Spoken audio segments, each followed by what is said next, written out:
Tom গাড়ি চালানোর জন্য আকুল ছিল, তাই সে একটি গাড়ি চুরি করার সিদ্ধান্ত নিয়েছিল। সে একটি গাড়ি স্টোরের সামনে পার্কিং এ তিনটি গাড়ি দেখতে পেয়েছে।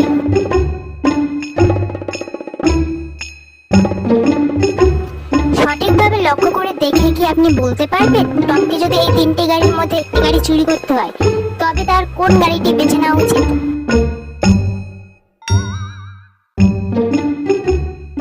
এর মধ্যে কোনটি হবে আপনার উত্তর? প্রথমের গাড়িটা, নাকি দ্বিতীয় গাড়িটা, নাকি তৃতীয় গাড়িটা?